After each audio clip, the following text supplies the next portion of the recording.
की एंटिटी में बाकायदा गवर्नमेंट के सारे लॉज को, उनके कमिटमेंट्स को फॉलो करके आगे बढ़ रहे हैं।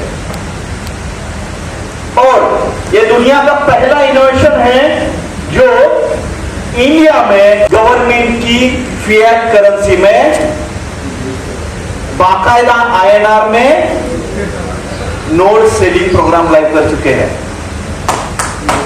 और आप सभी लोग यहाँ पे कितने लोग हैं जिन्होंने इस ब्लॉकचेन की बाकायदा रजिस्ट्रेशन की है और उसके नोट्स को बाय किया है? एक बार पीछे सर घुमाइएगा। ये सारे लोग जो है हमारे लाइफ को, उनकी फाइनेंशियल फ्रीडम को आगे बढ़ाने का एक बहुत बढ़िया निर्णय लिया है। बहुत बहुत बधाई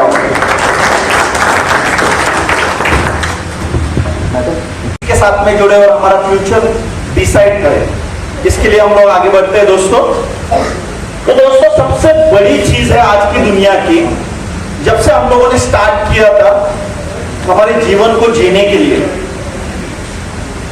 शुरुआत की दौर में आप सभी ने रेडियो को सुना है? 100%। मैं चाहूंगा कि दिल वाले हमारे साथ में बातें करें, क्योंकि मैं आप सभी के साथ में बातें करने आया हूं। क्योंकि यहाँ पे जो क्राउड बैठा हुआ है उनको देख के मैं इसके पहले तो बोलता था कि यार मैं आपका भाई हूं, लेकिन अभी बोलना पड़ेगा भाई आपका ही बच्चा हूं और आपको ही बताने वाला हूं कि ये इनोवेशन क्या है। तो मैं चाहूंगा आप सभी लोग मेरे साथ में रूबरू हो जाए, एक साथ बात करें। तो थोड़ा सा माइक का आवाज जो है वो कम कर लीजिएगा।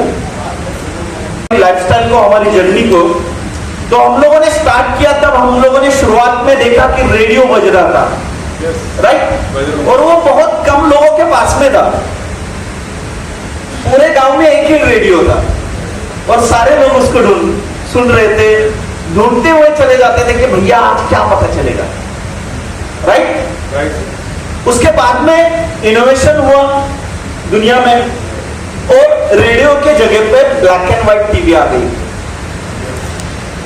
देखते थे सब लोग। उस टाइम पे दो जो सीरियल थी वो बहुत बेहतरीन चलती थी। आपके यहाँ पे क्या चलता था मुझे नहीं पता, लेकिन हमारे महाराष्ट्र में एक तो चलता था शक्तिमान, जिसको बच्चे लोग ढूंढते हुए जाते थे। शक्तिमान आ गया तो तुरंत तैयारी में सब लोग इधर उधर से दौड़ते हुए देखते रहते थे।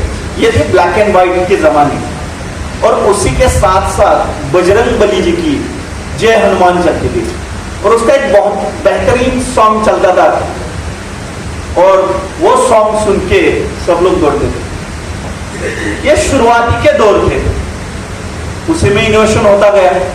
हम लोग कलर टीवी पे आ गए, वो भी डब्बे वाले। उसके साथ साथ आगे बढ़ते गए।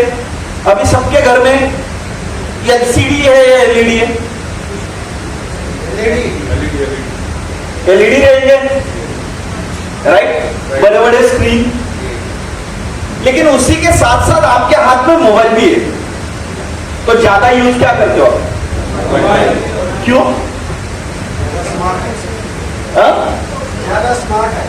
100% ज्यादा स्मार्ट है, क्योंकि टीवी तो खाली सीरियल दिखाएगी, मोबाइल तो पूरी दुनिया की सारी चीजें दिखाएगी।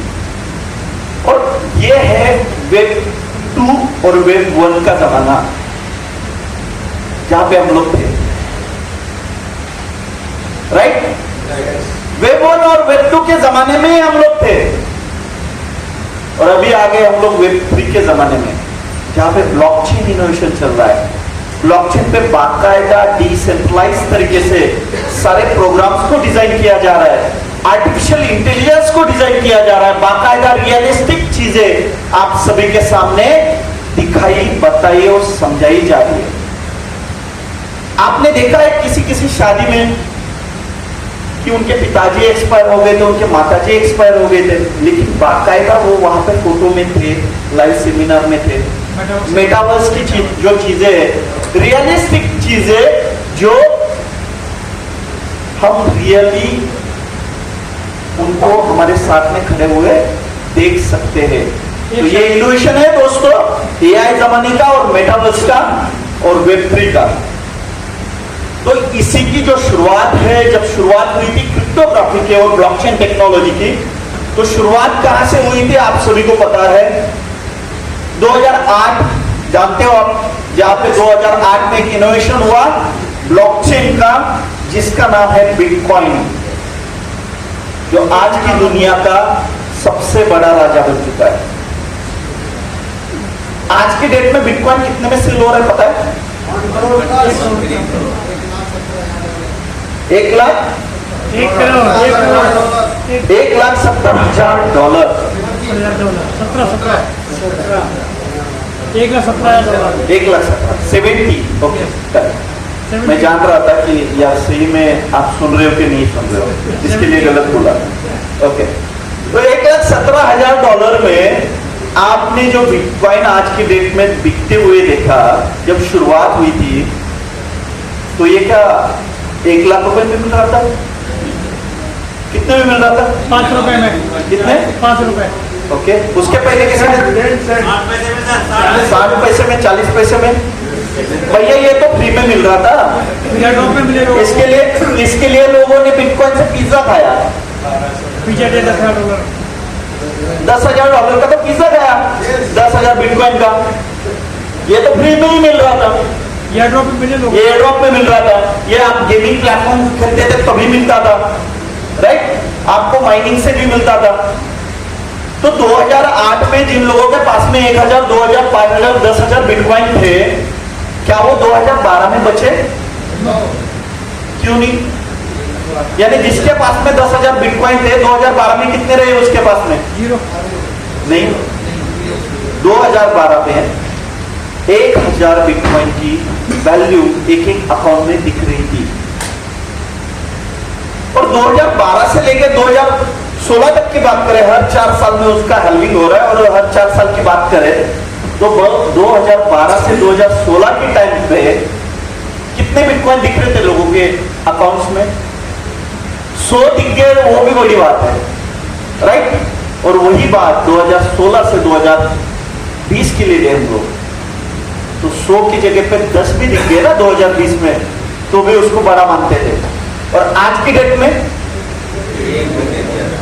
एक भी दिख रहा क्या? क्यों? इसका एक लॉजिक है, और यही लॉजिक को आज समझने के लिए, इस लॉजिक को समझ के हमारा फाइनेंशियल फ्रीडम लेने के लिए हम लोग यहाँ पे आए हैं। दोस्तों, एनएफटी ब्लॉकचेन जो है ये 100% ट्रांसफरेबल है, 100% ट्रांसपेरेंसी के साथ में, 100% श्योरिटी के साथ में, एश्योरिटी के साथ में, सिक्योरिटी के साथ में आप सभी के साथ लाइव हुआ है। क्यों? कोई भी ब्लॉकचेन जब दोस्तों स्टार्ट होती है, उसके ट्रांजैक्शन प्रोसेस होते हैं, तब वहां पे बाकायदा वैलिडेटर की जरूरत होती है। ये वैलिडेटर ही है जो इस ब्लॉकचेन के हर एक ट्रांजैक्शन को, हर एक इकोसिस्टम को वैलिडेट करते हैं, क्योंकि ये 100% डिसेंट्रलाइज तरीके से काम करता है। ऐसा नहीं है कि रिकॉर्ड में आपने लिख लिया और वो कहीं पे गुम हो गया, डाटा इरेज, या आपने किसी लैपटॉप में आपकी फाइल सेव कर दी और वो इरेज हो गई। ऐसा ब्लॉकचेन में नहीं होता। ब्लॉकचेन में आज के डेट में इस पूरे हॉल में बैठे हुए हर एक बंदे को मैं नहीं जानता 100%। आप मुझे जानते हैं कि इसके पहले देखा है क्या ये मुखड़ा कहीं पे? आपने शायद जूम पे देखा रहेगा या फोटो में इसी तरीके से, लेकिन मैं आप सभी के सामने आज रूबरू हुआ। यदि यहां से मैं स्टार्ट करता हूं और ये यहाँ पे आके खत्म होता है, सारे लोग उनके नाम बोलते जाएंगे, तो मैं याद रख पाऊंगा? ये ह्यूमन टेंडेंसी है, नहीं रख पाएंगे। लेकिन यही डाटा हर ब्लॉक के साथ में, हर हैश आईडी के साथ में ब्लॉकचेन के ऊपर से हो गया तो लाइफ टाइम वो सेव रहेगा, उसको कोई भी दिक्कत नहीं कर पाएगा, उसको कोई भी डिलीट नहीं कर पाएगा, उसको कोई भी इरेज नहीं कर पाएगा। और ये हर ब्लॉक के साथ में, हर एक डाटा को 100% सिक्योरिटी के साथ में ब्लॉकचेन के ऊपर जो सेव किया जाता है उसको बोलते हैं ब्लॉकचेन, क्योंकि ये डाटा का हब है दोस्तों, और ये 100% डिसेंट्रलाइज है। ओके, तो इस हर एक डाटा को सेव करने के लिए भी वैलिडेशंस लगते हैं, और वो वैलिडेशंस का काम वैलिडेटर करते हैं, क्योंकि इस ब्लॉकचेन के ऊपर ए भी लिखा ना, तो ए को भी वैलिडेट करना रहता है, क्योंकि वो नंबरिंग में सेव होता है।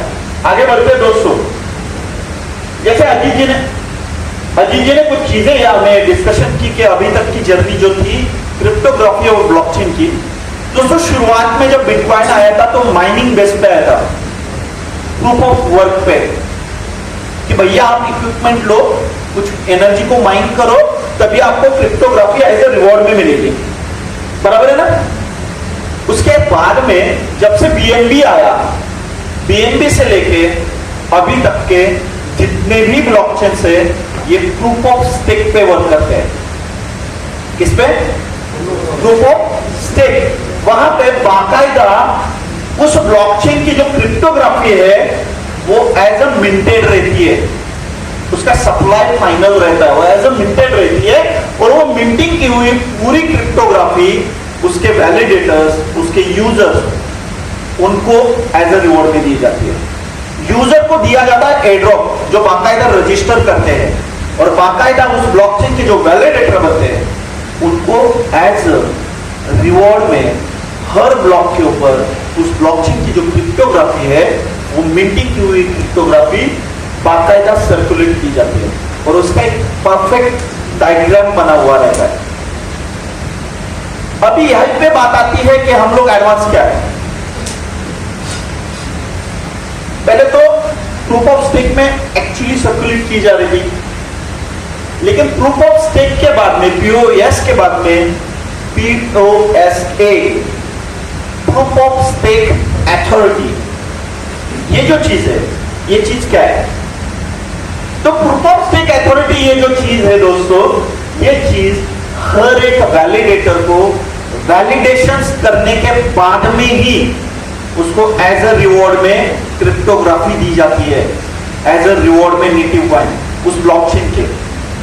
अब अथॉरिटी कैसे करेंगे भैया? उसके लिए क्या हमें इक्विपमेंट लेने पड़ेंगे? आएगा दिमाग में? या हमें कुछ माइनिंग मशीन्स लगाने पड़ेंगे? नहीं, राइट। इस ब्लॉकचेन के आप एज अ नोड वैलिडेटर जब क्रिएट करते हो अपने अकाउंट्स को, इस फ्रैक्शंस को लेते हो, तो आपका डिवाइस जो है वो डिवाइस इस ब्लॉकचेन की जितने भी ट्रांजैक्शन से, जितने भी प्रोग्राम से उसको वैलिडेट करता है। हर 3 सेकंड में इस ब्लॉकचेन का एक ब्लॉक बनता है जिसमें बाकायदा आपके वैलिडेशंस होते हैं, तभी वो ब्लॉक कंप्लीट हो पाता है। ओके, आगे बढ़ते हैं दोस्तों। सपोर्ट नेटिव पर, जैसे मैंने बताया कि जब ब्लॉकचेन स्टार्ट हुई तब से अभी तक बीटीसी, इथर, बीएनबी, ऐसे बहुत सारे क्रिप्टो करेंसीज को हम लोगों ने देखा है। तो क्रिप्टोग्राफी मतलब ब्लॉकचेन है क्या? क्या लगता है आपको? ओनली क्रिप्टोग्राफी यानी ब्लॉकचेन है क्या? नहीं। क्रिप्टोग्राफी, नेटिव कॉइन, ये ब्लॉकचेन का एक प्रोडक्ट है, जो प्रोडक्ट हर ट्रांजैक्शंस के लिए यूज में आता है। ओके, उस ब्लॉकचेन के ऊपर जितने भी टेक्नोलॉजी प्रोग्राम डिप्लॉय होंगे उसके लिए। अभी लेयर 1 ब्लॉकचेन एक ग्राउंड फ्लोर है। क्या है? Ground floor. हम लोग घर तो बनाते हैं, यदि आपको 100 मंजिली बिल्डिंग बनानी है तो मुझे बताएंगे कि आप क्या कंस्ट्रक्शन करेंगे? फाउंडेशन बनाएंगे, राइट, पूरा, और उसके ऊपर पिलर्स भी उसी तरीके के खड़े करेंगे जिस वजह से 100 मंजिली बिल्डिंग खड़ी हो जाए। बराबर है ना? तो लेयर 1 ब्लॉकचेन ये फाउंडेशन है ब्लॉकचेन इंडस्ट्री का, जिसके ऊपर लेयर 2 ब्लॉकचेन्स, क्रिप्टोग्राफी, कॉन्ट्रैक्ट्स, उसके साथ साथ डैप्स, डाउ, वॉलेट, डिसेंट्रलाइज्ड एप्लीकेशंस, ये सारी इनोवेशंस लेयर 1 ब्लॉकचेन के ऊपर होते हैं, और वो हर एक चीज के लिए आपको एज ए रिवॉर्ड में दिया गया, जो अभी दिया जा रहा है कॉइन MSTC, ये हर एक चीज के लिए काम में आता है। और यही चीजों की वजह से आज की दिन में क्रिप्टोग्राफी पूरी दुनिया एक्सेप्ट कर रही है, एडॉप्ट कर रही है और साथ ही साथ ब्लॉकचेन को एडॉप्ट कर रही है। आगे बढ़ते हैं दोस्तों। लेयर 1 ब्लॉकचेन में ट्रांजैक्शन प्रोसेस कंसिस्टेंस मैकेनिज्म जैसे POS, POW, network security and cryptography, smart contract draft, native token management, यानी आप आपके खुद के कॉइन्स, कॉन्ट्रैक्ट्स इसको डिप्लॉय कर सकते हो। स्केलेबिलिटी सॉल्यूशंस के लिए लेयर 1 ब्लॉकचेन को फाउंडेशन के तरीके से यूज किया जाता है। लेयर 1 ब्लॉकचेन का बैकबोन क्या है? Foundation of decentralized ecosystems. Layer 1 blockchain के ऊपर आज की दुनिया के जितने भी ट्रांजैक्शंस, जितने भी इकोसिस्टम, जितने भी इनोवेशंस, जितने भी एप्लीकेशन जो डाटा के ऊपर वर्क करते हैं, वो सारे के सारे डिसेंट्रलाइज तरीके से लेयर 1 ब्लॉकचेन के ऊपर आप डिप्लॉय, डेवलप कर सकते हो, यूज कर सकते हो। ट्रांसपेरेंसी, इसमें ट्रांसपेरेंसी क्या है? तो 100% ट्रांसपेरेंसी है, क्योंकि एक ट्रांजैक्शन के लिए 3 सेकंड का ब्लॉक है और 3 सेकंड के ब्लॉक में इस ब्लॉकचेन के जितने भी वैलिडेटर्स है उसको 100% ट्रांसपेरेंसी के साथ में वैलिडेट करते हैं। आगे बढ़ते हैं दोस्तों। यहां पे Web3 फीचर्स भी आप यूज कर सकते हो। आगे बढ़ते हैं। लेयर 1 ब्लॉकचेन की यूज केस क्या है, जिसलिए हम सभी लोग यहां पे आए हैं कि हमारे क्रिप्टो कॉइन्स जो एज ए रिवॉर्ड में हमें मिल रहे हैं वो किस तरीके से आगे हम लोग यूज कर सकते हैं। तो दोस्तों यहां पे digital currency and tokens. Layer 1 blockchain में डिजिटल करेंसी एंड टोकन्स को डिप्लॉय किया जा सकता है, डेवलप किया जा सकता है। यानी आज की दुनिया में जितने भी टोकनोमिक्स है, वो फाइनेंशियल सेक्टर के रहे, वो रियलिस्टिक सेक्टर के रहे, वो ट्रेडिशनल सेक्टर के रहे, हर एक चीज की टोकनोमिक्स और टोकनाइजेशन आप बना सकते हो लेयर 1 ब्लॉकचेन के ऊपर। वो कैसे बनाते हैं इसको भी मैं आगे बताता हूं आप सभी को। Smart contracts and dapps. भाई स्मार्ट कॉन्ट्रैक्ट बोल रहे हैं, कब से बोल रहे हैं? ये क्या है स्मार्ट कॉन्ट्रैक्ट? इसको हम लोग जानते हैं। यहां पे कोई है जो कंस्ट्रक्शन लाइन से या होटल चेन सेक्टर से है कोई? शायद यहां पे कोई नहीं है। बात करते हैं दोस्तों, आज के डेट में दिल्ली में, जैसे हम लोग मोहन नगर या गाजियाबाद ये एरिया को जानते हैं, या हम लोग नोएडा को भी जानते हैं। नोएडा में एक बंदे ने 1 एकड़ की लैंड ली, राइट, और उसको डिजिटल तरीके से स्मार्ट कॉन्ट्रैक्ट में डिप्लॉय करने के लिए उसने एक कॉन्ट्रैक्ट बनाया जिसमें बाकायदा इस डिसेंट्रलाइज्ड सेक्टर के जितने भी यूजर है उनको बताया गया कि भैया मेरा 1 एकड़ का लैंड है जिसमें मैं 100 मंजिली बिल्डिंग खड़ी करने वाला हूं। क्या करने वाला हूं? 100 मंजिली बिल्डिंग खड़ी करने वाला हूं, जिसके लिए मुझे फाइनेंस की जरूरत है। जिसके लिए किसकी जरूरत है? फाइनेंस की। और इस फाइनेंस को यदि आप प्रोवाइड करते हो तो मैं आपको बाकायदा उस लैंड के जो फ्लैट्स आएंगे, वहां पे जो शॉप बनेंगे उसको भी दे सकता हूं, या मैं आपको एज ए टोकोनॉमिक्स रिवॉर्ड भी ले सकता हूं। ये चीजों को कहीं पे हम लोगों ने सुना, ऐसा लगता है क्या? टोकनेश्वर में एस्टिमाइट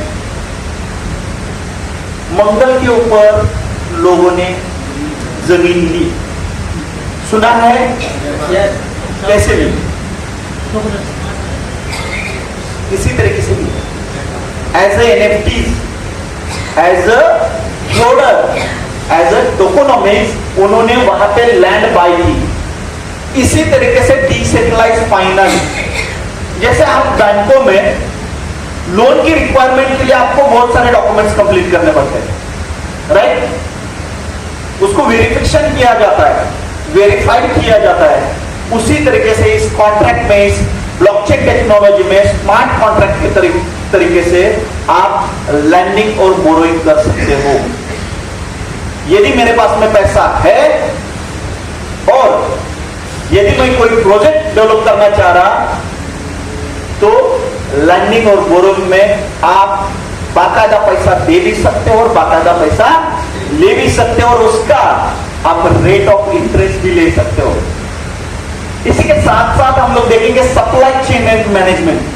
सप्लाई चेन एंड मैनेजमेंट में बहुत सारी चीजें आती है, जैसे एग्रीकल्चर सेक्टर है, होटल एंड मैनेजमेंट सेक्टर है, राइट, टूरिज्म है, इंपोर्ट एंड एक्सपोर्ट है। ये सारे सप्लाई चेन मैनेजमेंट में आने वाले प्रोजेक्ट है, और इन सारी चीजों को डिसेंट्रलाइज तरीके से वर्क करने के लिए बाकायदा नेटिव टोकन यदि रहेंगे, स्टेबल कॉइंस रहेंगे, तो उसके ट्रांजैक्शन जो है वो 100% ट्रांसफरेबल और ट्रस्टेबल रहेंगे। आगे बढ़ते, टोकनाइजेशन ऑफ असेट। जैसा मैंने कहा कि कोई लैंड है, उसका टोकनाइजेशन किया जा रहा है और उसकी असेट में तब्दीली की जा रही है। उसी तरीके से हो सकता है गवर्नेंस एंड डाउस।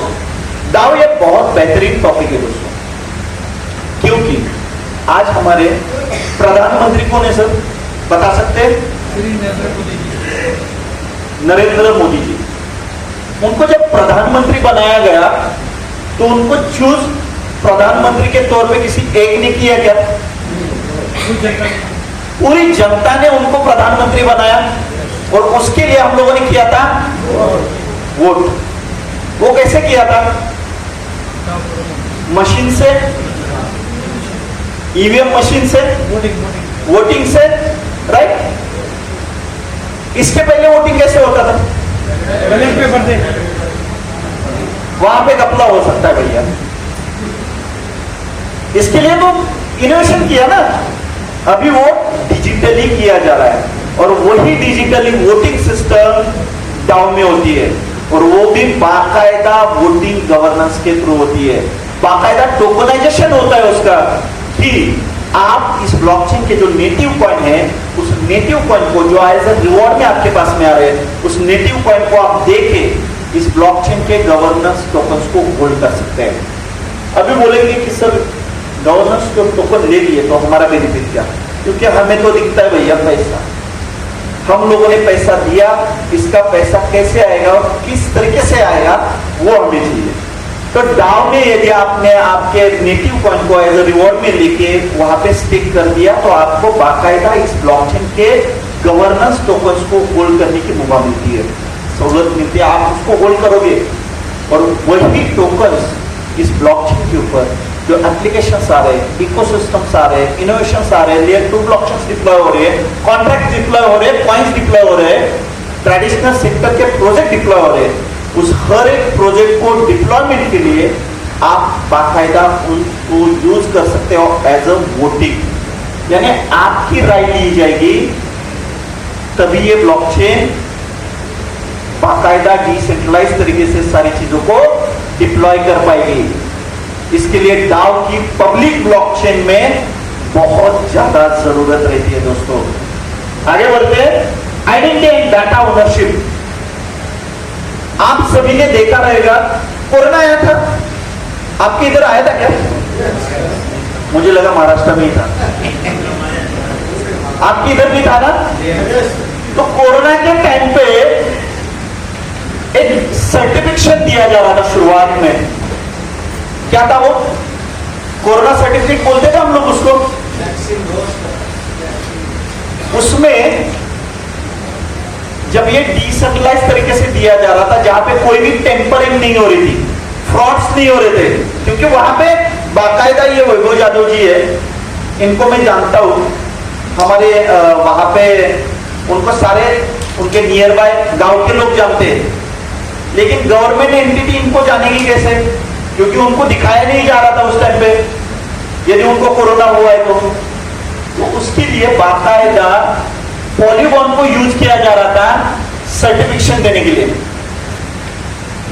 जो आपके पास में कोरोना सर्टिफिकेशंस आए थे, वो बाकायदा पॉलीगॉन ब्लॉकचेन के एप्लीकेशन से आप लोगों को कोरोना सर्टिफिकेशन मिले थे, जानते हैं आप लोग? यानी बाकायदा गवर्नमेंट ने उसको यूज करना स्टार्ट किया था ब्लॉकचेन को। ये इनोवेशन था डाटा ट्रांजेक्शन्स के लिए, डाटा ट्रांसपेरेंसी के लिए कोरोना के टाइम पे। और अभी आप देखोगे कुछ समय के बाद में मैं कुछ चीजें आपको डिस्क्राइब करूंगा तो और भी चीजें समझ में आएगी। दोस्तों यहाँ पे एक पेज दिख रहा है, use case of MST blockchain क्या है? फाइनेंशियल सेक्टर में भी इसको यूज किया जा सकता है, बैंकिंग सेक्टर में भी इसको यूज किया जा सकता है, क्योंकि सीमलेस बॉर्डर ट्रांजैक्शन। आज की डेट में यूपीआई चल रहा है क्या आउट ऑफ कंट्री में? नो। सर बाली गए थे आप लोग, बराबर है, वहां पे क्या खरीदी थी आपने? खरीदी थी यूपीआई से खरीदी थी? क्यों? चलता नहीं हो। तो आपने उनकी करेंसी अडॉप्ट कर ली थी यस। बाकायदा, राइट? और मोदी जी ने अभी इनोवेशन चालू भी कर दिया है यूपीआई को हर एक जगह पे अडॉप्ट करने के लिए। लेकिन यदि आप गए थे और उस टाइम पे शायद अजीत जी आपके अकाउंट में 10 लाख रुपए थे और वहां पे आपको लगा कि भैया नहीं, मैं बाली आ गया हूं, मेरी वाइफ को यहां से 2 तोला गोल्ड लेके जाता हूं, मुझे ये ज्वेलरी बहुत पसंद आई है, कर सकते थे क्या इमीडिएटली? नहीं, कन्वर्ट करना पड़ेगा। पहले तो आईएनआर को कन्वर्ट करना पड़ेगा उनकी करेंसी में, फिर वहां के टैक्सेशन देने पड़ेंगे, फिर वहां से आप बाय करोगे, फिर आते टाइम आपको कस्टम ड्यूटी देनी पड़ेगी, ये सारी चीजें करनी पड़ेगी। और यही यदि क्रॉस बॉर्डर ट्रांजैक्शंस के लिए क्रिप्टोग्राफी की यूज किया जाए और वो बाकायदा गवर्नमेंट की रूल्स एंड रेगुलेशंस को कोलैबोरेट करके या उनके नॉर्म्स को कंप्लीट करके, तो इंस्टेंटली हम लोग कोई भी प्रोडक्ट कहीं पे भी बाय कर सकते हैं। जैसे हम लोगों ने देखा है यूट्यूब के ऊपर, गूगल के ऊपर बहुत सारे लोग बिटकॉइन से, इथेरियम से, पॉलीगॉन से, अलग अलग क्रिप्टो करेंसी से प्रोडक्ट बाय कर रहे हैं। Tradable asset, right? तो ट्रेडिंग के सेक्टर से ट्रेडेबल एसेट में ये सारी चीजें क्रिप्टोग्राफी की आनी चालू हो गई है, जिसकी वजह से अभी आपको पता है क्या कि हर एक चीज के लिए क्रिप्टो को यूज किया जा सकता है, नेशनली और इंटरनेशनली भी आगे के समय में। इसके लिए बाकायदा FIU कंप्लायंसेस कंप्लीट करने पड़ते हैं और गवर्नमेंट उसको करने बोल रहा है, राइट? अभी यहाँ पे आईसीआईसीआई बैंक का अकाउंट किसका है? क्या है किसी का? आपकी ट्रांजैक्शन आईडी क्या आ रही है, देखा है आपने? सर आपने देखा है कितनी डिजिट की है? ऐसी हमारा एड्रेस होता है। क्यों क्यों है? ब्लॉकचेन पे बाकायदा बैंकिंग सेक्टर ने ब्लॉकचेन को अडॉप्ट करना स्टार्ट कर दिया है, इसकी शुरुआत हो चुकी है। आईसीआईसीआई बैंक के जितने भी ट्रांजैक्शंस आप देखोगे बाकायदा वो हैश आईडी से क्रिएट होते हैं, वहां पे बाकायदा हैश आईडी आती है। तो ये बैंकिंग सेक्टर में भी ये सारी चीजें हो रही है। पहले बिटकॉइन भी परचेस किया हमने आईसीआईसीआई। ग्रेट, बढ़िया।